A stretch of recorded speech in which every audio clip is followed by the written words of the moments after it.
Hello friends, কেমন আছো তোমরা সবাই? আশা রাখছি অনেক অনেক ভালো আছো। আজকের ভিডিওটা একদম জম্পেশ হয়েছে, কারণ শীতকালীনই দুটো মোক্ষম রান্না আজকে করেছি, ভোলা মাছ আর তার সাথে আমুদি মাছ। আশা রাখছি আজকের ব্লগটাও তোমাদের ভালো লাগবে, তো দেখতে থাকো। তো প্রথমেই দেখো, ভোলা মাছটা কেটেই দিয়ে গেছিলো, সেটা ভালো করে ফ্রিজ থেকে বের করে নিয়েছি। আর এখান থেকে যতটা পরিমাণ আমুদি মাছ আমার রান্নায় লাগবে ততটা পরিমাণ আমুদি মাছ বার করে নিয়ে বাকিটা ফ্রিজে রেখে দেবো। পরিমাণ মতো হলুদ এবং লবণ দিয়ে, দুটোই যেহেতু সামুদ্রিক মাছ, হলুদ লবণের পরিমাণটা কিন্তু একটু কমই দিতে হবে। হলুদ লবণ মাখিয়ে ঢাকা দিয়ে রেখে দিয়ে এবার ফ্রিজ থেকে সমস্ত সবজিগুলো বার করে নিয়ে এসেছি। কোনটা দেবো কোনটা দেবো না, কী কী কাটতে হবে, বারবার ফ্রিজ খোলার থেকে একবারে সমস্ত বার করে নিয়ে চলে এসেছি। উচ্ছে ভাজা করব, আর সাথে রয়েছে আমুদি মাছে তো হলুদ লবণ মাখিয়েই নিয়েছি, তোমরা দেখতেই পেলে। আর সাথে রয়েছে দেখো শিম, বেগুন, আলু, টমেটো, মটরশুঁটি, পেঁয়াজ, আর রয়েছে গাজর। এটা দিয়ে আজকে আমুদি মাছ চচ্চড়িটা বানাবো। রেসিপি সহ ফুল ভিডিওটা দেখো, আশা রাখছি ভালো লাগবে। বাড়ি থেকে বেরোতে পারি না বলে যেটুকু তোমাদের সামনে পারি, মানে বাড়িতে আমি যতটুকু করি ততটুকু কিন্তু তোমাদেরকে দেখানোর চেষ্টা করি। তোমাদের আমার ভিডিও কেমন লাগে অবশ্যই কিন্তু কমেন্ট সেকশানে জানিও। তো তেল গরম হয়ে গেছে, সবার প্রথম ভোলা মাছের ঝোলটা করে নেব। ভোলা মাছটাকে এক এক করে ভেজে নেব। ভোলা মাছটা ভেজে তুলে নেওয়ার পর জিরে ও লঙ্কাটা বেটে নেব। প্রথমত এই ঠান্ডার মধ্যেও আমার লাগছে গরম, সমস্ত ভোলা মাছগুলো ভেজে তুলে রেখেছি। আর এখানে রয়েছে দেখো ভোলা মাছ, তারপরে মশলা ভাজার মশলা বেটে নেওয়ার যে জলটা সেটা, আর রয়েছে বাটা মশলা, আর রয়েছে টমেটো, পেঁয়াজ।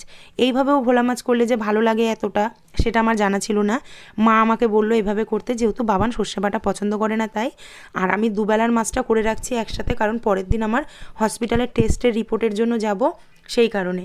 তো শরীরটা এতটা পরিমাণে খারাপ হয়েছে, সেদিনকেই আমাকে বাড়িতে চলে আসতে হয়েছে।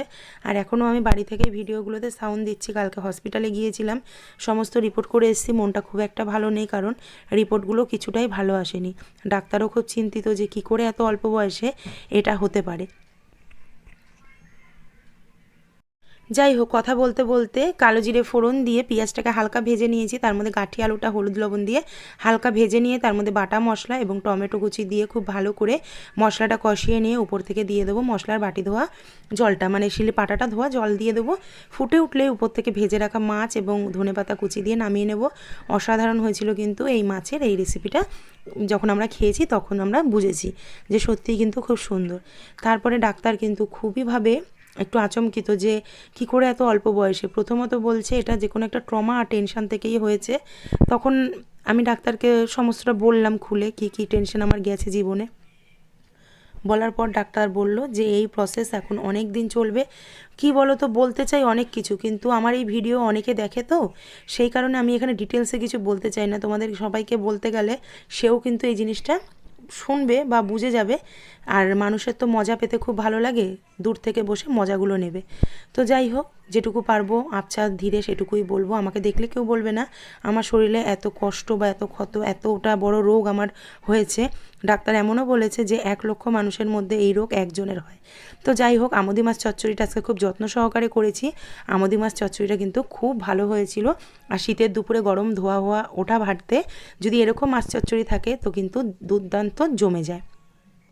সমস্ত হলুদ লবণ মাখানো আমুদি মাছটা প্রথমে ভেজে তুলে নিয়ে ওই তেলের মধ্যেই দিয়ে দেবো কালো জিরে ফোড়ন। কালো জিরে ফোড়ন দিয়ে হালকা একটু নাড়াচাড়া করে মরমরে করে ভেজে নিয়ে এইবার দেখো সমস্ত সবজিগুলো এখানে কাটা রয়েছে, বেগুন, শিম, গাজর, এগুলো সমস্তটা এখানে আস্তে আস্তে প্রসেসে রান্না করব। সবার প্রথম দেবো পেঁয়াজটা। পেঁয়াজটা দিলে কি হয়, প্রথমে যে পেঁয়াজ ভাজার স্মেলটা সমস্ত সবজির সাথে মিশে কিন্তু দারুণ সুস্বাদু একটা টেস্ট এবং সুগন্ধ দেয়। পেঁয়াজটার মধ্যে দিয়ে দিলাম আলু এবং কাঁচা লঙ্কা, সেটাকেও 1.5 মিনিট মতো ভেজে দিয়ে দিলাম উপর থেকে হলুদ এবং লবণ, যেটুকু আমার স্বাদের জন্য প্রয়োজন সেটুকু দিয়ে নাড়াচাড়া করে উপর থেকে দিয়ে দেবো শিম, আর দেবো হচ্ছে গাজর। এগুলো ভাজতে বা সেদ্ধ হতে একটু টাইম লাগে বলে এইগুলো আগে দিচ্ছি। সমস্ত সবজি একসাথে মাখিয়েও করা যায়, কিন্তু এইভাবে করলে আমার কাছে বেশি টেস্ট লাগে। 3 মিনিট মতো সমস্ত সবজি ভেজে নিয়ে উপর থেকে দিয়ে দিলাম গাজর, গাজর বলছি টমেটো, মটরশুঁটি আর বেগুন দিয়ে সেটাকেও খুব ভালো করে নাড়াচাড়া করে যখনই নরম হয়ে আসবে তখন উপর থেকে দিয়ে দেবো একদম ছোটো বাটির হাফ বাটির মতো জল।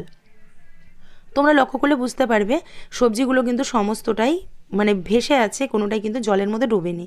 এই পর্যায়ে দিয়ে দেবো ভেজে রাখা মাছ, যখনই একটু টকবক করে ফুটে উঠবে তখন দিয়ে ঝোলের সাথে হালকা করে মিশিয়ে দেবো।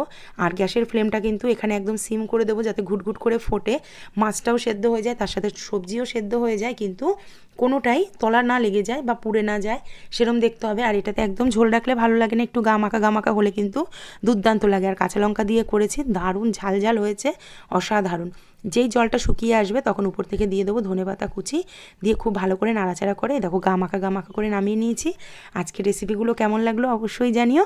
আর এই দেখো গরম ভাতের সাথে রয়েছে উচ্ছে ভাজা, মাছ চচ্চড়ি, আর রয়েছে গাঁঠি দিয়ে আলু দিয়ে ভোলা মাছের ঝোল।